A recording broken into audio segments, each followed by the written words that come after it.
All right, welcome to the party, pals. So we're going to go ahead and fly through this introduction first, like we typically would. And then what we're focusing on today is just going to be working inside of CISO Assistant on putting in the risk register details that we had already developed last month.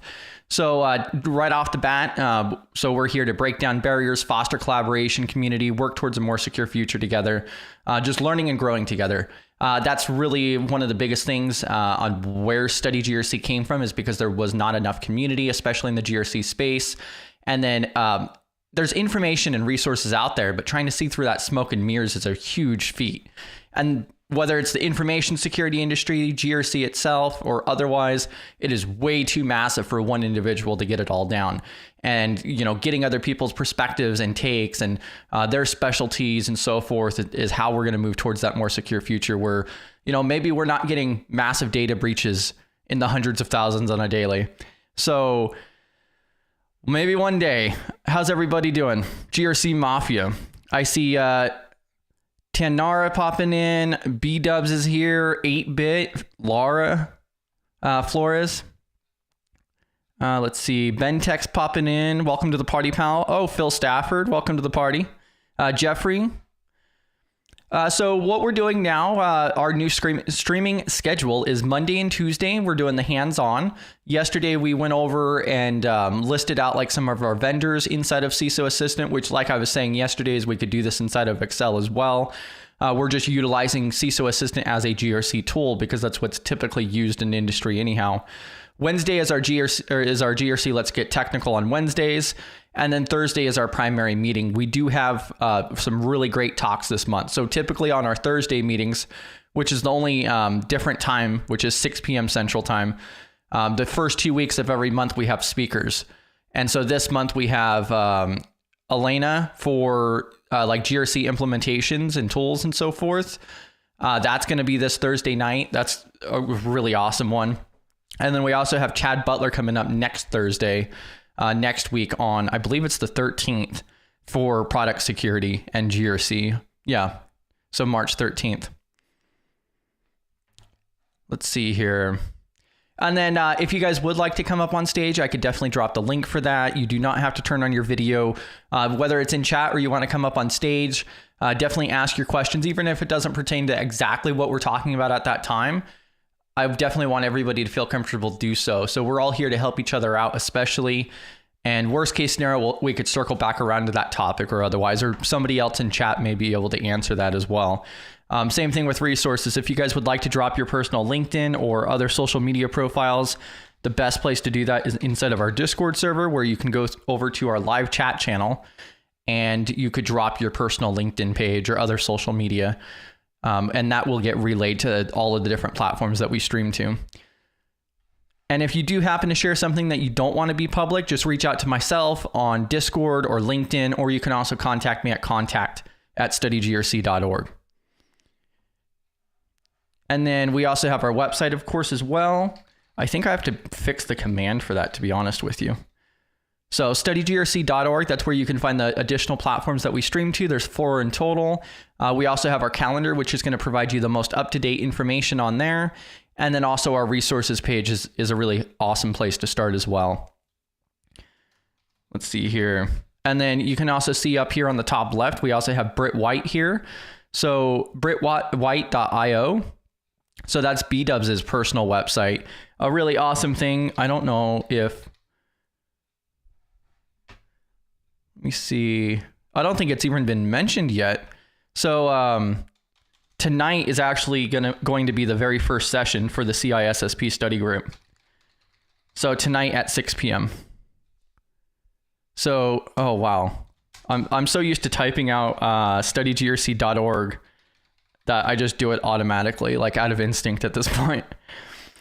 So go ahead and check out that link as well. So CISSP.brittwhite.io. I dropped that link in chat. So that's tonight at 6 p.m. That will go live on the YouTube playlist that you'll find at that website, going over the first couple domains for session 1 out of 30 sessions. So let's go. And then also I started mentioning this up in the top right side.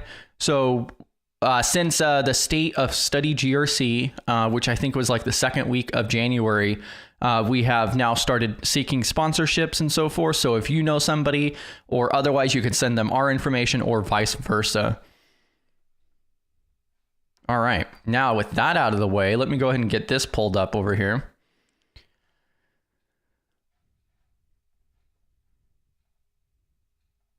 Bam. And here we are back into CISO Assistant itself. I'm going to go ahead and make this a little bit bigger. Let's go ahead and move this around. And I'm going to go ahead and throw myself up here. And let's get these labels off. Bam.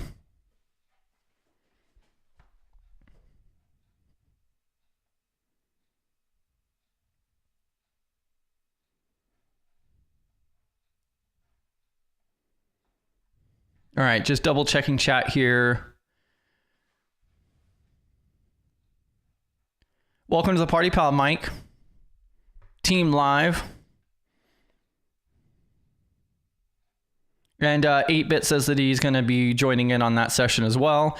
And so one of the key things that I wanted to mention real quick too regarding the CISSP study group is that it's going to live stream and so forth on YouTube on Tuesdays and on Saturdays. You could check the schedule at the website there. But then there's going to be like what I'm going to personally call as the after party, where we're going to hop into Discord and further discuss those topics, answer any questions, ask questions, and so forth as well. So I think that's a really good method of going about it as well. Welcome, Yalamed. All right, and so like I said, today our goal is to work under this risk category for the vulnerabilities. And so I'm also going to be popping open the risk register that we were already working on, that we started compiling last month. And I'm actually going to go ahead and drop a link to that as well. So the link that I'm dropping in chat right now is going to go to the risk register template.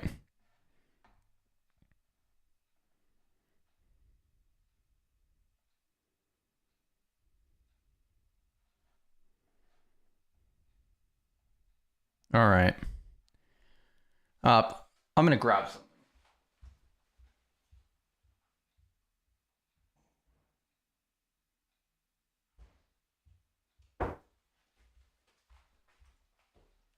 Bam.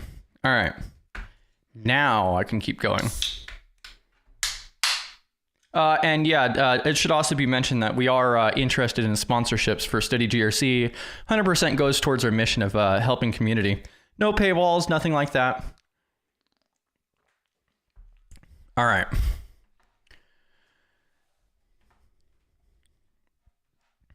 So for the very first one here, and if you guys have extra questions regarding CISO Assistant, definitely reach out. This Friday, we do have them coming up as well. All right, so then let's go ahead and add this in here. Let me see how this is going to look on the screen first. When I reset, oh yeah, that's going to look weird if I split screen it.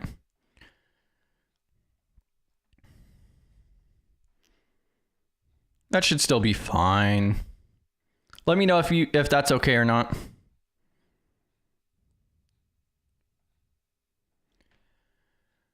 So Mike, the best way to go through and get access, I can go ahead and drop the link to it. So it's a free and open source GRC tool. About 90% of the features are completely free in the community edition. It's called CISO Assistant, and I'm dropping the link. Oh, there you go, B-dubs, thanks.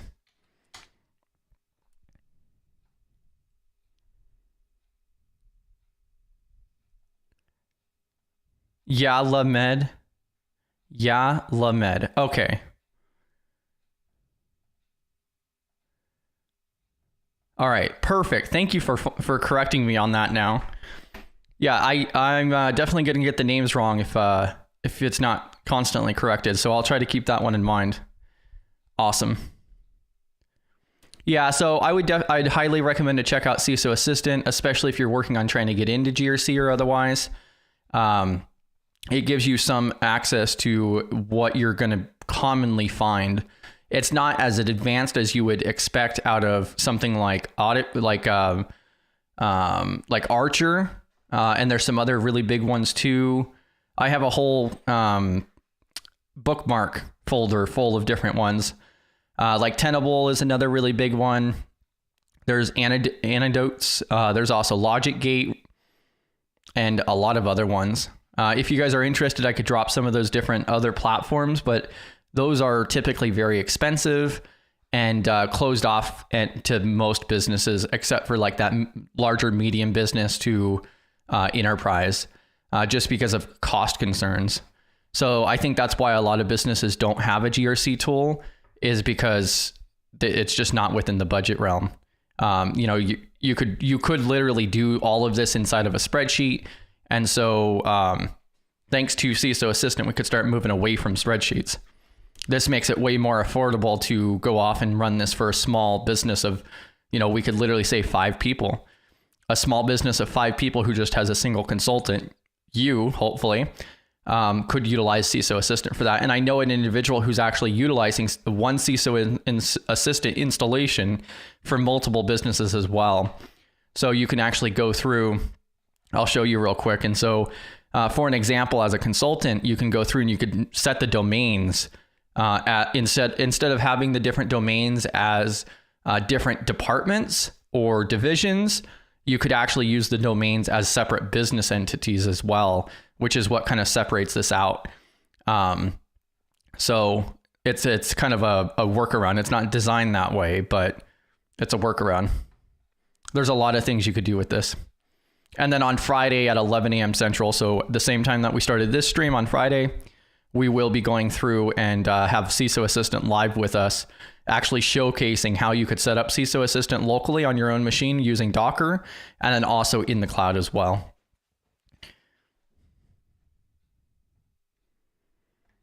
Let's see here. Yeah, and correction on the name for Yalamed is way easier now that it's broken up for me. Yeah, GRC Mafia, Brexy. All right, so I know it looks a little bit weird on the screen itself. It's just because I'm using split screen. But what I'm going to do here is I have our risk register that we started building out on one side, and then I have the CISO Assistant on the other side here. And so all we're going to do is just copy and move this over, and then I'm going to show you some of the different reasons why we would do this. And so like one of the first things that we have here, let me pick one of these ones out. So like account takeover compromise. So CISO Assistant's a little bit different too. And this is also what I was premising when we were building out the risk register last month, is that everybody kind of does it a little bit different. The main purpose is to list out the different risks, what the likelihood and impact is. So that way you could start planning mitigations to try to reduce that. So you could see, okay, these are what we're most worried about. This is the largest impact for us, and it has a high likelihood. So we're going to work our way down. If you'd like, I can go through and show you like the table for that as well. I could actually change the screen over to this. Oh, that's way too hard for you to see. Let's see. I could zoom in a little bit more. So you could just see here where we put the likelihood and impact ratings. So like for an example, I think the account takeover is this line here. Let me double check. So account takeover is this one. So for an example, account takeover, we put a likelihood of a 3 and an impact rating of 8, leading out to a total of 24. And then if we go over to our next spreadsheet here, then we could see a 24 is going to fall, a little bit, into that more orange category nearly. So that's going to be like one of the beginner ones that we're going to chase after. I don't believe that we found anything that was a high impact, like a 10. But there's still a lot more that we could list out. I think we only have about 15, 17 items, whereas we could really dig deep into it and have hundreds of items. There's risk everywhere. Me tripping on my way to the computer is technically a level of risk. All right, so what I'm going to do is I'm going to go ahead and change this back over to CISO Assistant, and we'll go ahead and move from here. And I'm going to start with this account takeover. Jeffrey asks, are they doing Docker installation in Microsoft Windows for CISO Assistant? Yes. So on Friday, they will be doing a walkthrough for setting up Docker on Windows. So that will be one of them that we requested is for the Docker install for Windows. They'll do a complete walkthrough, and then they'll also give a walkthrough on how you can set up CISO Assistant in the cloud in a VM as well. A lot of people don't have machines that are capable because when you're running Docker on your own computer, it has to use up some of your resources. And so you have to have a little bit, you got to have some extra resources available to it. And not everybody has that. So it seems like a lot of people may have to fall back on paying $3 or $4 a month to have a cloud install to play with.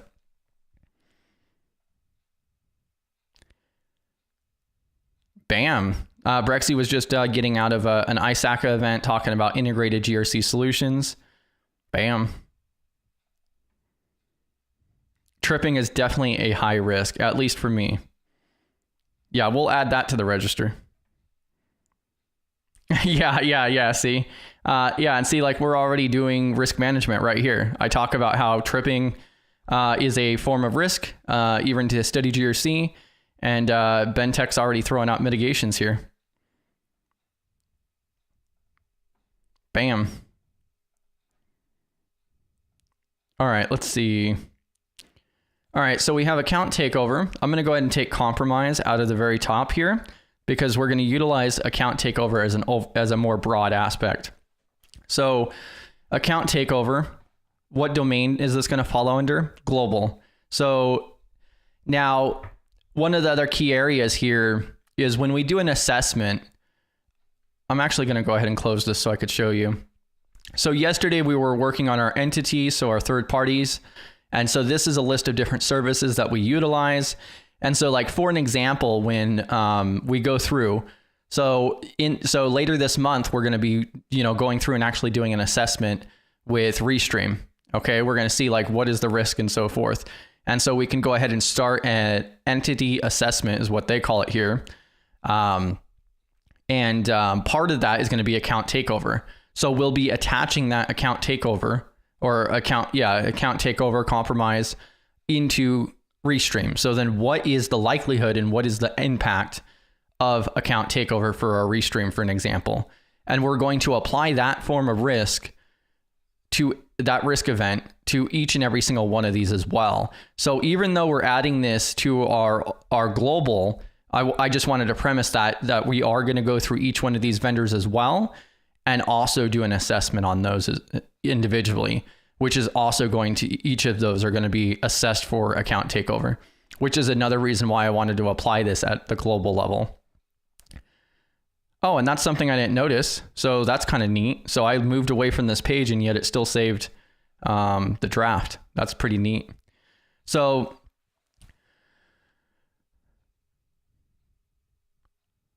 yeah, and so like the status of this is still going to be a potential, because we have yet to go through and have a complete program. We haven't gone through and done an assessment yet, and therefore this is not something that we can mark as exploitable, mitigated, or fixed yet.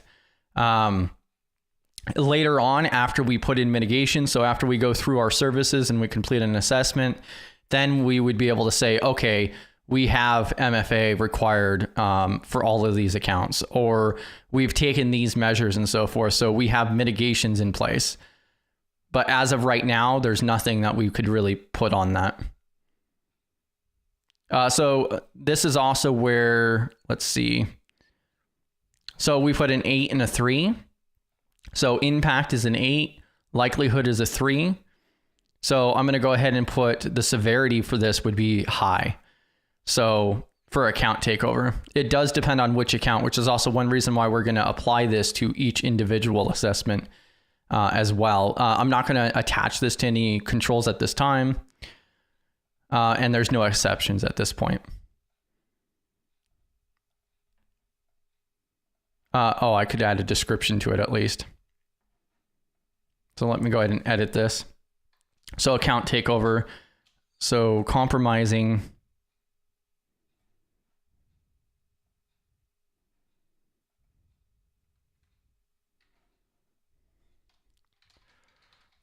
Compromised accounts. Account takeover. Lead, often caused by, and then I took this out of our spreadsheet, by weak passwords, phishing, malware, credential stuffing, lack of MFA. And then I can go ahead and copy this over. So this is the list that we developed on our risk register. Outcomes often include brand reputation damage, data loss, exfil, financial loss, legal issues, operational disruptions. So bam. So I just want to get that part added in. And then we'll move on to the next step here. I don't like how that description kind of goes over the whole thing.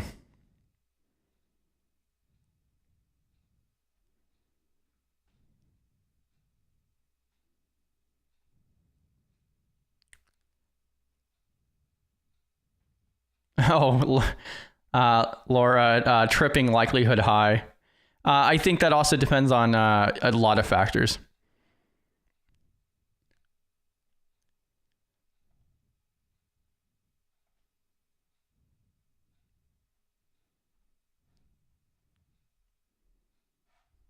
All right, let's see here.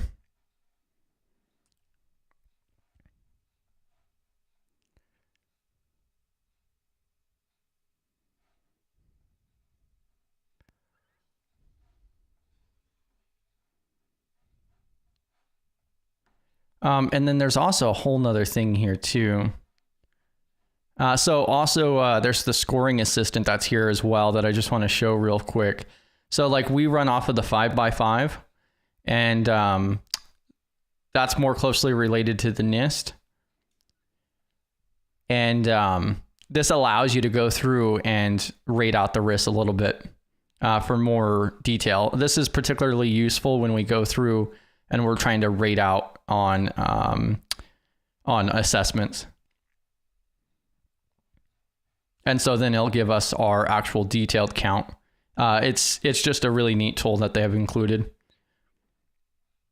So how motivated is this group of threat agents to find and exploit this vulnerability? They've done a great job at adding that portion.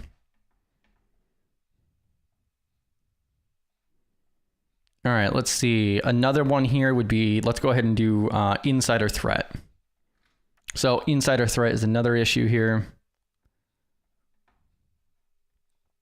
I'm going to go ahead and color code this too. So that way I know which ones we've gone over and which ones we haven't.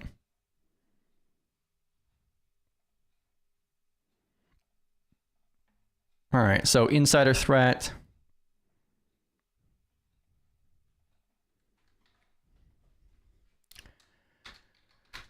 Often caused by malicious intent, negligence, disgruntled employee.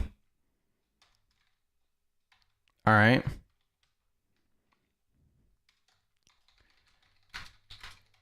Outcomes may include, all right, data loss, exfil, financial loss, operational disruption, reputational damage.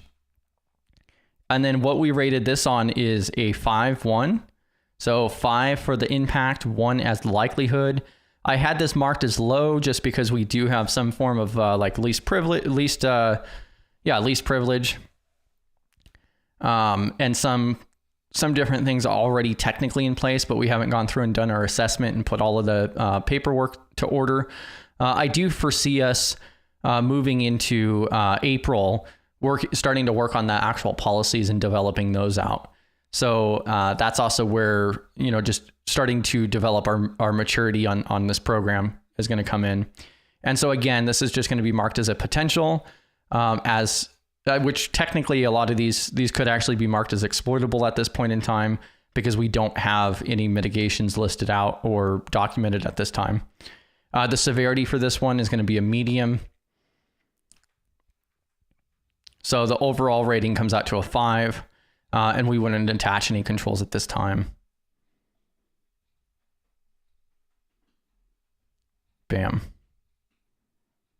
And then this is going to be easier for us to pull into an assessment later.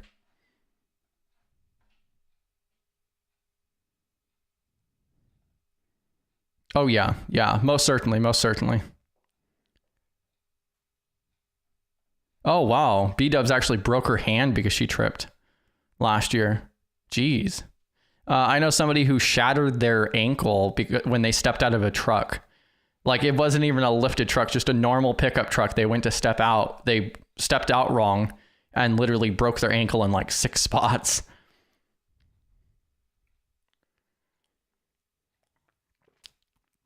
Yeah, and so like Laura says, she would never. However, trust but always verify. So even B-Dubs is a well-known community member and VP and board member. That does not rule her out or anybody else from being an insider threat. Insider threats can come from various sources.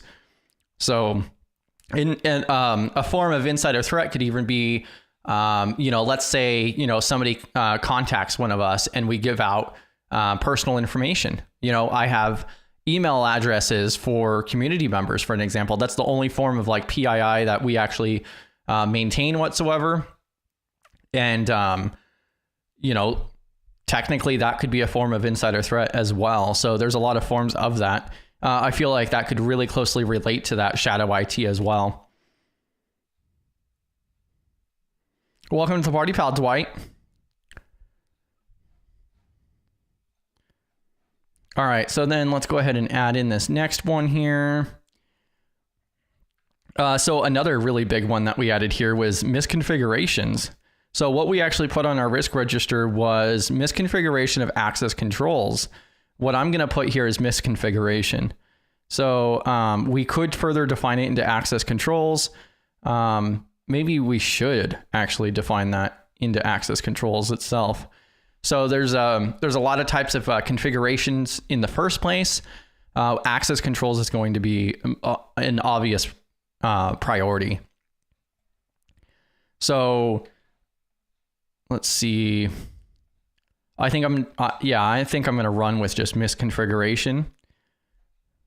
So that's a really common way that hackers get in. Like there was recently a breach that occurred, and like the hacker afterwards who did a ransomware attack, after they got paid out, they actually sent them an email and they were like, hey, by the way, thanks for the money and here's your decryption key. But also, just so you're aware, this is the exact way that we got in. It was very, very easy.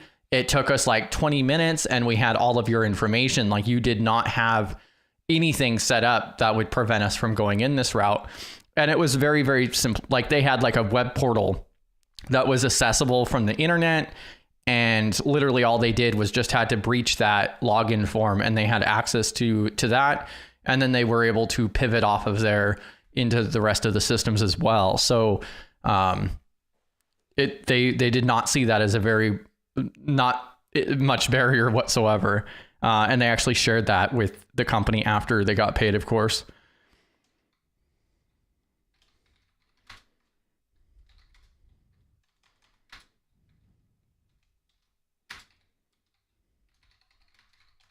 So commonly caused by human error.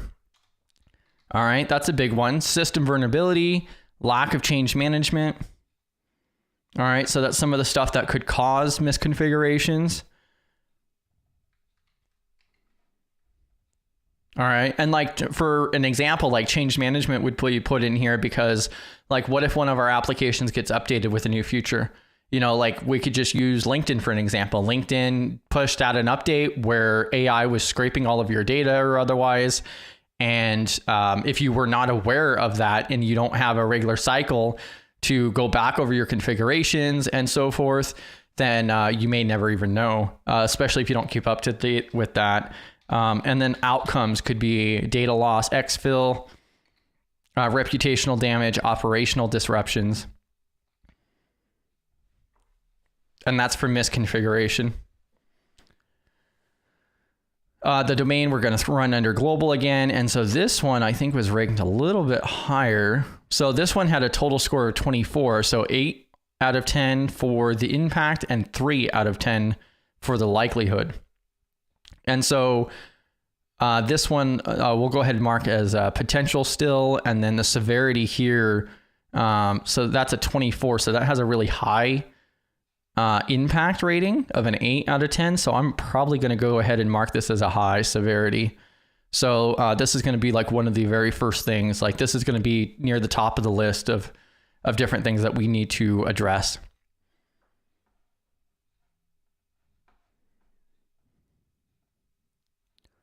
Let's see. Oh yeah. And so like 8-bit, when I was talking about insider threats don't always mean malicious actors, 100%. And you could have an insider threat who doesn't even have that intention either. So yeah, there's a lot of different potentials with insider threats. Insider threat just means somebody who is, you could put it in the words of like, let's say you have defense in depth, you have layers like an onion for your security or otherwise, and they're on the inside layer. So they may even do something, like an employee that's not properly educated on phishing emails, for an example, could easily be considered an insider threat because they don't know how to identify a phishing email or what they're supposed to do, or otherwise, like maybe they just delete it, hopefully. But just because they don't have that education or that in the back of their mind for security culture and security awareness, they could be considered an insider threat just off of that. So yeah, there's a lot of different forms.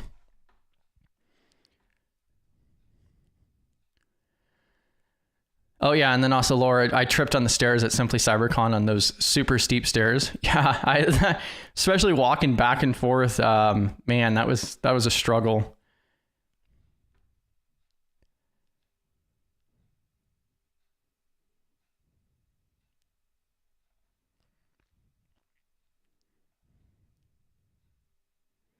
Yeah, and B-Dubs mentions that insider threat could just be Carl, who doesn't pay attention to the training. Yeah, exactly, 100%.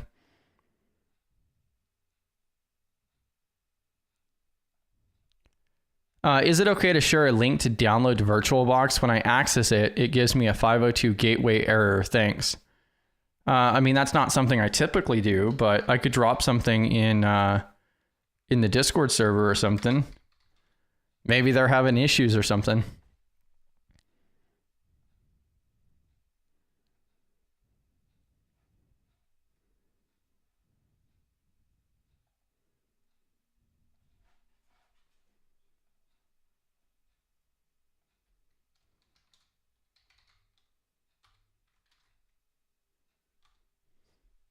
There you go, Root you. So I went ahead and added you inside of our Discord server in community with a direct link to the install file for it.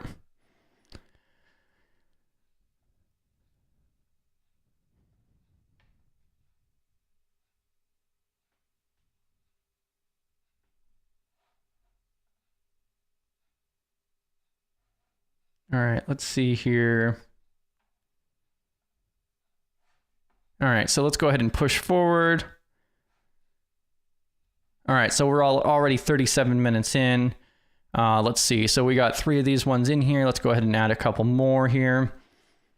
All right, so we went over the insider threats, misconfiguration, account takeover. Let me go ahead and highlight this one different so I know we did that one. All right, so loss of key personnel. We also have content quality issues, so that's going to be another one. This one probably won't be necessarily a global one, maybe, but it's still a really important one because at the end of the day, Study GRC has more content creation than anything else. So we do a lot of other things as well beyond just the live streams. But a large portion is content creation, whether it be these videos or other things that we publish. And so this could be caused by content quality issues could be inaccurate information, outdated content, poor presentation, lack of attention. I think I'm going to add there too. Lack of review or attention to detail.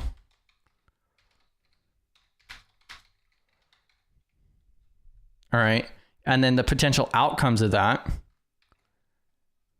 Okay. Outcomes may include, and we're definitely utilizing some of these different words too. Like I'm saying the outcomes may include, because it's not, I could even word it in like, it may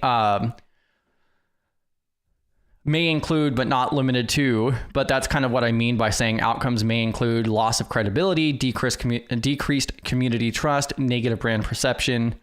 And so that's just some of the different potential outcomes, but I'm sure there's a lot more. This cat hair, geez. I don't know how many of you guys have long-haired cats, but man, that's a struggle. So this one we rated as a 6 out of 10 for the impact and a 3 out of 10 for the likelihood. So the content quality issues, this is some of the different stuff that we're going to have to actually do a policy on. So we'll actually develop a quality control or quality assurance policy where we will have to follow a set guideline of like a workflow that will dictate like, oh, if you're developing a presentation, this is what you have to do. If you're preparing for a particular stream or this or that, then this is the process that must be followed inside of that policy. And part of what we already do internally is seek peer review. So many of you guys I've reached out to or otherwise, and then also just within the board itself, a lot of this stuff gets reviewed ahead of time. So that way, I think that's one of the best ways moving forward and so forth, and how we've run things already. But that's not something we have in policy already. That's where this also comes in as community built, community driven. So, yeah. And so we're going to go ahead and throw the domain for global. The status is going to be potential, severity. This is probably going to be marked as maybe a medium, especially considering we don't have a policy on that. So like this isn't an immediate concern because we haven't had a problem yet that I know of, unless you guys want to drop some examples. And then we're going to leave the rest of that blank for now as well. Let's see. Yeah, and like Laura says that the cat sheds like crazy. Yeah, so about 5 feet to the right of my desk in the corner is actually the tower, the cat tower, is as I call it. And he literally just chills there all day and hair gets everywhere.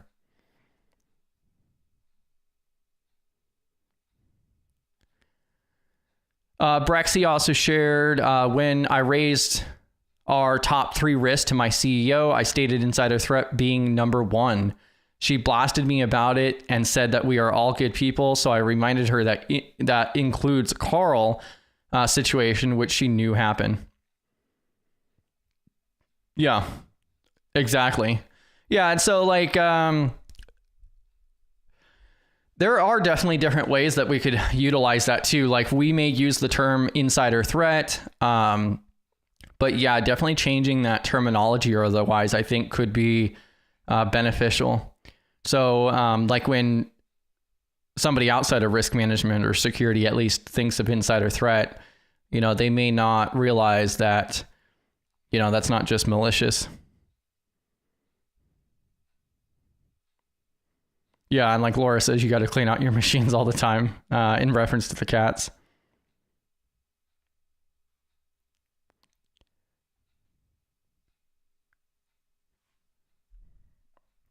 Correct. Yeah, and also Mike also mentioned you also include in those policies criteria for choosing presenters on topics. Exactly. And so like one of the different policies that we will most likely start on next month, I definitely want to start digging into the policy development next month.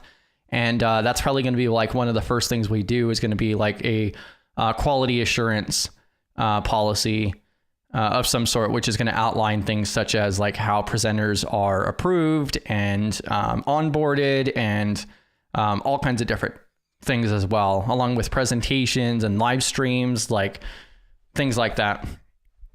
With a huge thing of like separation of duties is a really important one, and also peer review requirements. Let's see here.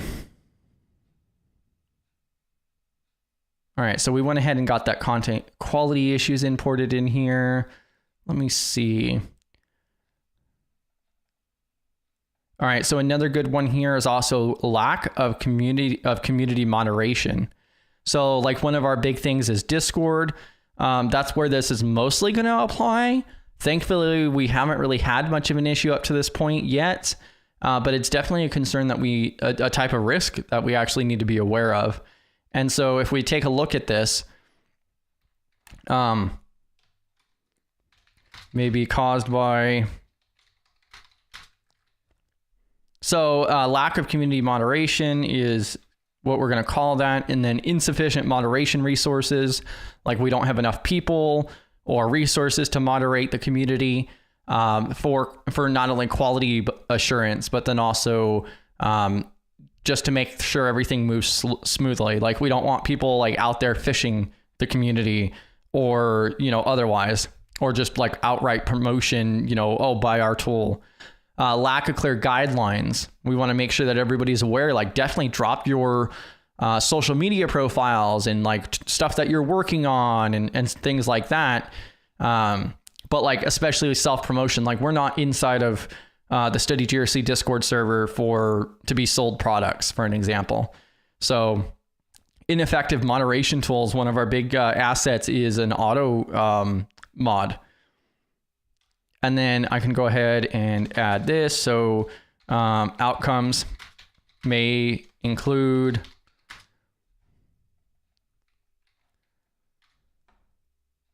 and honestly, the outcomes.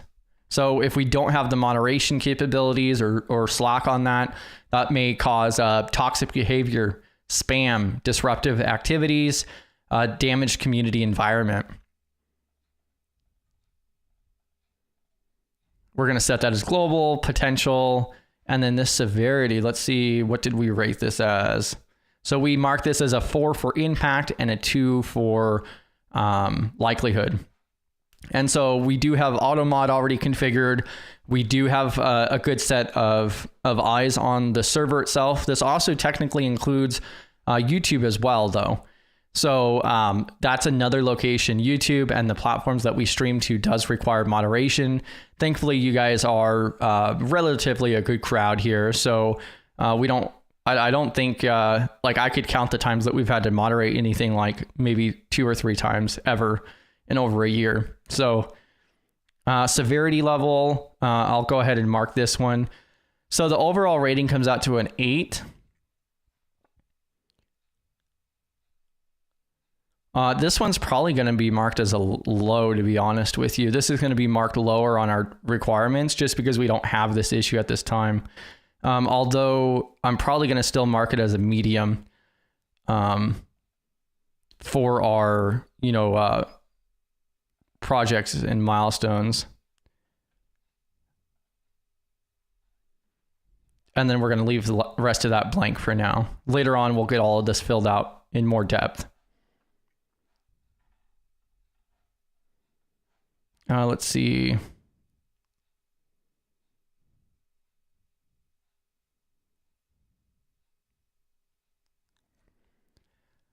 So Bentech asks, I know you may be getting to this towards the end, but I'm curious if you write a report at the end inside of this platform or if it would be submitted separately.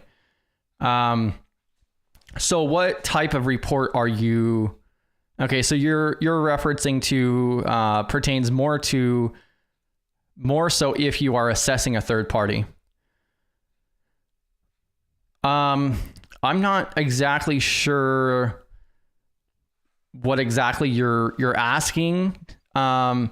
So what I can share is that you go through and the entire risk assessment is developed in here, and you can go through and you can audit. So for an example, we're going to go through our third parties. We're going to go in here and we're going to do an entity assessment on one of them, which is going to be identical to another assessment.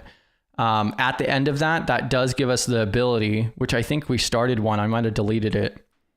Let me double check. Yeah, I think I already deleted it. Oh, wait, no, maybe not. Yeah, so right here, this was one of the demo ones that I showed is for the NIST CSF 2.0. I just started a compliance audit for CSF, which is also like going to be really good for a gap analysis, for a gap assessment here. And so this is what you'll actually see when you start an assessment. It's going to be very similar for those third parties as well. And at the end of this, so you're going to go through all of the different controls. You're going to tailor it out. You're going to be like, yes, this is included or not assessed and so forth. You could see some of the different rating charts here.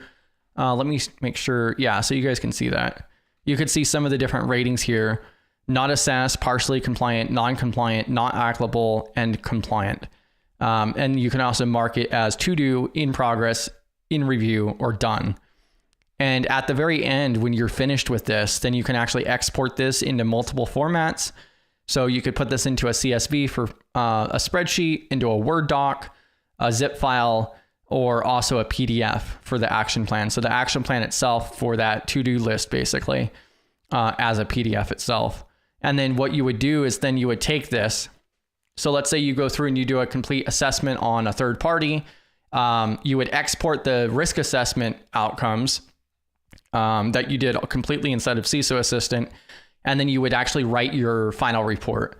So I do actually have some examples of a final report, like sections, because you'll need like a final report. You'll typically have like a what is the purpose, what is the scope, what is the summary, and so you'll have like your executive summary, your purpose, and your scope to start out with, and then you would have to actually break it down throughout that final assessment. And the final report itself could include, that could be 20 pages or it could be 400, 500 pages.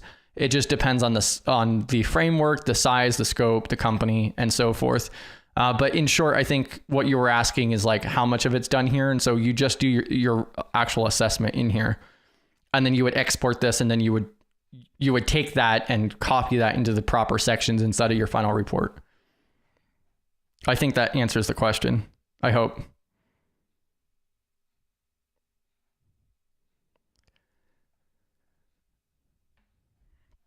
And then Mike asks, how do you assign the criticality and impact? Is it based on your understanding of the risk, which is subjective? 100% to an extent. So we covered a lot of that. So literally all of last month for Monday and Tuesday, we went through. Let me actually drop this for you. So I did throw all of the different risk register videos into a playlist on our YouTube channel. I would highly recommend to check that out. The very first video is all about building a risk register, and where we talk about a lot of that. And so I'm going to drop this for you here. Let's see.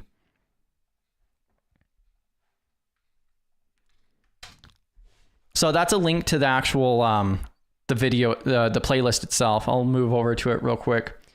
And so the very first one is demystifying risk registers in GRC, where we talk for a little over an hour about how you can learn more about risk registers, identifying risk. And this is also where why we went through and utilized risk registers as the very first portion of going to 5 days a week and doing the hands-on. Is so we have 8 of these videos, I think. Yeah, so 8 videos building out the risk register, and throughout that we talk at various times about how it's subjective. And that's one of the downsides to an extent. You'll see when I'm going through and adding the likelihood and impact values, where I explain like, oh, I am going to be rating this, account takeover as a lower likelihood because I understand the business. That's also where there are different ways that you could rate risk as well. almost all of the time, it's going to be very subjective though. But that's also where understanding the business and understanding the risk comes in. And Risk Register is by far the best. I will die on a hill type of situation that I believe Risk Register is the best first project. If you want to get into risk management of any sort, I think Risk Register is a great place to start as a first project, because you actually have to go through and you have to identify risk. You have to explain like what is the consequences, and like I can pull this up here. So you have to identify different types of risk. You have to identify the consequences of that risk. What causes that risk, the risk trigger itself. You have to apply your own impact and likelihood to it, based on, I'll show the next stage for the likelihood and impact in a moment. And then you also have to, actually, you don't always have to, depending on your circumstance, but it's very common to also provide some type of mitigations, or, say like, oh, you're not compliant with this, but you would have to do this, this, and this in order to become compliant. So now with that part said though, I do want to highlight the actual risk matrix. So although the likelihood and impacts are subjective, it is based on your personal experience, your understanding of the business and so forth, and there is rating systems. And so like what we have used and what I hope most businesses utilize is the likelihood and impact values according to the NIST 830. So the NIST 830 is a guide for conducting risk assessments. And what you see here on the screen now is the actual breakdown from the NIST 830, where, like if I'm trying to apply a likelihood to, let me make this a little bit bigger. So if I'm trying to identify a likelihood to a particular form of risk, I could look at this sheet here and I could say, oh, okay, so I'm looking at the likelihood of a threat event initiation. And all right, well, a 2 on the quantitative value is going to be, unlikely to occur or occurs less than once a year, but more than once every 10 years. So then you have to take into account like, okay, I've been paying attention to the news for our industry. I understand the business itself and so forth. And so account takeover. Okay, well, I know that we have MFA enabled for our accounts. And I also know that, we do take into account on like phishing emails, and all of our people on the board who has access to anything critical whatsoever are security practitioners, which by the way are actually targeted maybe more often than anybody else. However, at least they have that thought process typically in the back of their head. And so then there's a lot of different factors that you have to personally, subjectively process and then decide like, okay, so given the business and this compromised account potential risk, then, it's going to happen probably not every year, but it's most certainly going to happen in the next 10 years. And so then that's where we have to kind of gauge it, and based off of our own experience as the business and the news, our industry and everything else combined. So it is semi-subjective technically, although there's still a level of data behind it as well. So I think I went a little bit more in detail with that portion, but we did talk a lot about that as we worked through this risk register. So let's see. And then popping back over here as well for CISO Assistant, definitely check that out on Friday at 11 a.m. And we only have a few minutes left here, so I'm going to shut this portion down. And then let's see. And if you guys ever have any questions or anything else, definitely feel free to reach out, drop it into the Discord and so forth as well. It's a great place to get opinions and perspectives and so forth as well. Let's see. There's way more people in the Discord servers than just myself as well that can assist you with it. So what I did want to show real quick is on our YouTube channel here, you're going to see our Thursday meeting. So tomorrow I'm going to talk about how you can learn more about different technology skills. So our GRC Let's Get Technical is every single Wednesday. Tomorrow we went over some different basics like networking, how to build a computer, and why we should even learn technology skills in the GRC realm. And then tomorrow I'm going to be talking about like some of the different platforms and trying to really take it from a free or low cost perspective. There's tons of resources out there. And yeah, especially like Try Hack Me, for an example. They have over 300, 400 rooms that are completely free, for an example. And there's a lot of other resources out there as well, and YouTube channels too. So we'll discuss that tomorrow, but I really wanted to highlight these ones here. So navigating GRC technology implementation with Alana on Thursday night. So our Thursday meeting is going to be that technology implementations. And then on Friday, you see the self-host CISO Assistant video here. And then if we go ahead and skip over, you can see next week, next Thursday, we have this Policies Pipelines ProdSec with Chad Butler, which is going to be our Thursday meeting next week. So those are some like really awesome highlight videos that I wanted to shout out. And then you could see some of our other upcoming here as well. So like next Thursday will be, or I'm sorry, next Wednesday, on the 12th. So March 12th, we'll be talking, doing a deep dive on VLAN. So, and we'll be selecting our policies on Monday next week, and then starting the actual assessments. And I believe after this, so from Tuesday, the 11th onward, the rest of the month, we're going to be working on assessing and doing those assessments through CISO Assistant.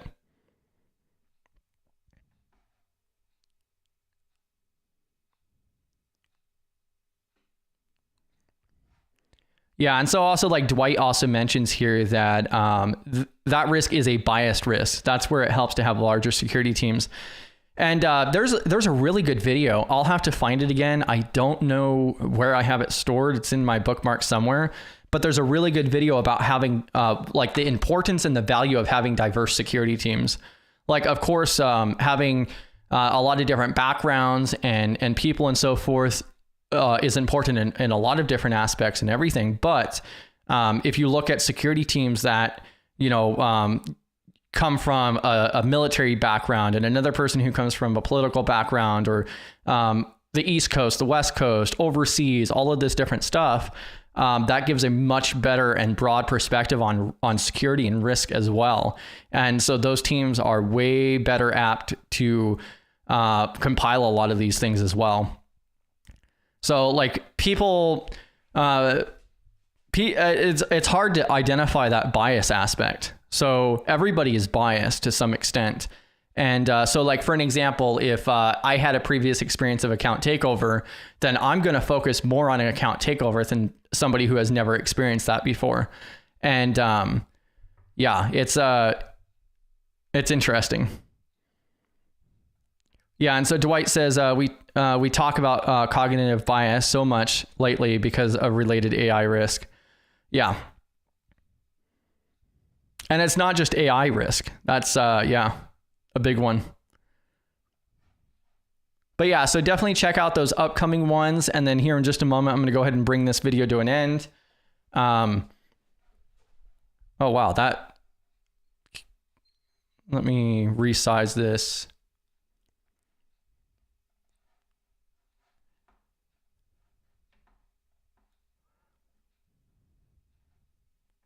That is not displaying properly.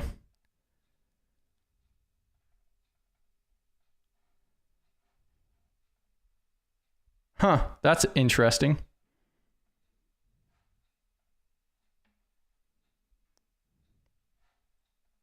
All right, well, that's a glitch with Restream there. Let me go ahead and reshare because I just want to make sure we don't have an issue moving forward. There we go. So now it's showing the full thing. Bam. All right. Well, I hope to see you guys in the Discord server. Check us out tomorrow at 11 o'clock as well for going over some of the different areas and places that you can learn more about technology, getting more into that technology information security side of it on the technical role for GRC. Let's get technical. And then I shouted out those different videos there. The last thing that I want to leave you guys with before I sign out here is definitely check out the Discord server for additional assistance, but then also BDubs has the first video dropping for the CISSP study group, which is directed towards anybody. So whether you're studying for it and plan to take the exam, or if you just want to learn more, for, that continuous learning, it's an awesome place to do it. So after that live stream tonight at 6 p.m. Central Time, then we'll be hopping into the Discord server to answer any questions and ask questions as well. So I'll catch you guys later. You guys have a great rest of your day. I'll see you guys tonight. And GRC Mafia.